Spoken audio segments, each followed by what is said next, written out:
Hello नमस्ते। आज पनि न्यू ब्लग लिएर उपस्थित भइसकेको छु। आज चाहिँ हाम्रो कुल पूजा रहेको छ। बिहान उठेर टक्क नुहाइधुवाइ गरेँ, नुहाइधुवाइ गरेर फुल टिप्दैछु। अब फुल त मन्दिरमा फुल लानु पऱ्यो नि त, हाम्रो कुलदेवताको थानमा। टक्क यता बाउजूले रोटी हाल्दै हुनुहुन्छ। टक्क सेलरोटी खाने बेस सम्पर्क गर्नु होला।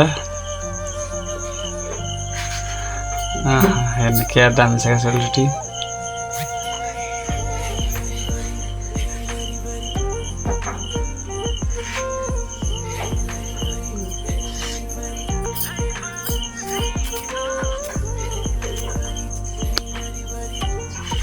ल हेर्नु सेलरोटी, भाउजू टक्क सेलरोटी चाहिँ दामी हाल्नुहुन्छ क्या भाउजूले।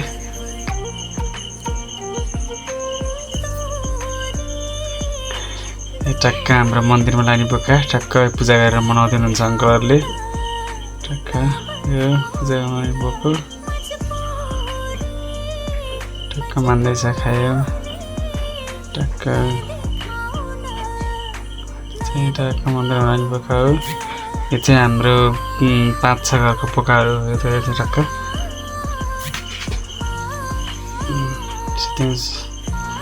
टक्क लगाएर मन्दिरमा टक्क हामी 5 घर जम्मा भएर टक्क लाने हो यो बोका चाहिँ।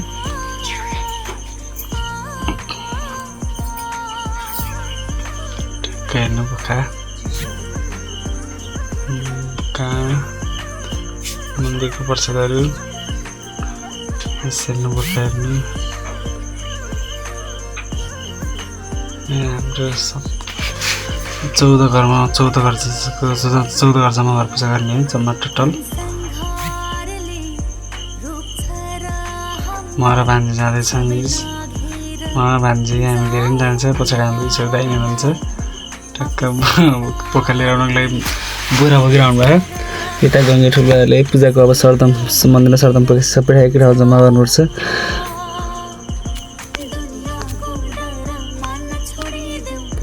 टक्क यता म उतापट्टि गर्दैछु। अनि टक्क यो पिठो सर्किनुपर्छ क्या, अलिकति पिठो सर्केर गर्नुपर्छ। पिठो सर्के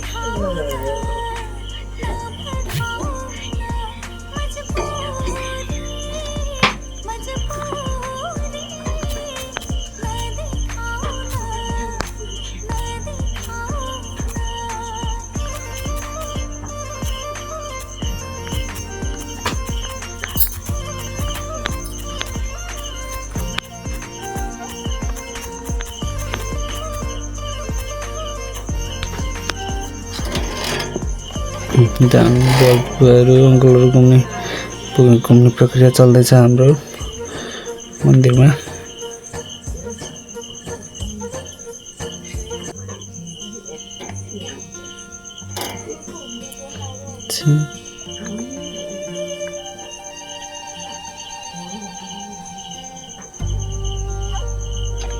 टक्क मन्दिरमा यतै पाती चढाए, यो पाती राख्नुपर्छ।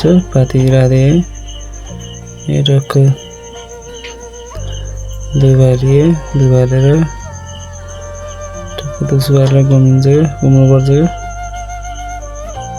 दुसो हालेर घुमेर अनि त्यहाँबाट फेरि बोका सोका मनाउनु पऱ्यो।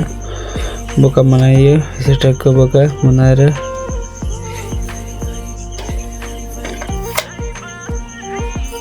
उता पिछल्दै हुन्छ त्यहाँ।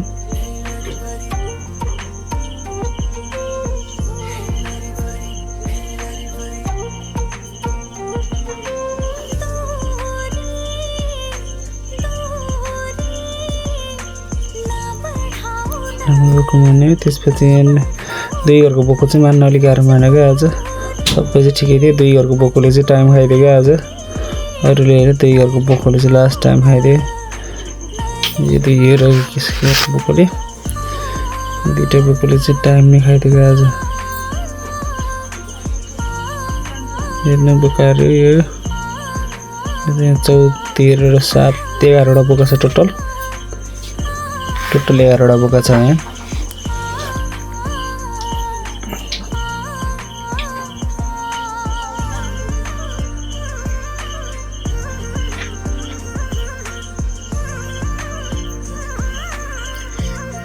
टाउकोहरू बाख्राको 11 बोकाको ठाउँको मन्दिरको यसो फोटो त खिच्नै पऱ्यो होइन टक्क फोटोसोटो खिचेँ अनि यसो लास्टमा टक्क मन्दिर घुमेर अनि यताउति गएर फोटोसोटो काटेर मन्दिर घुमेर फर्क्यो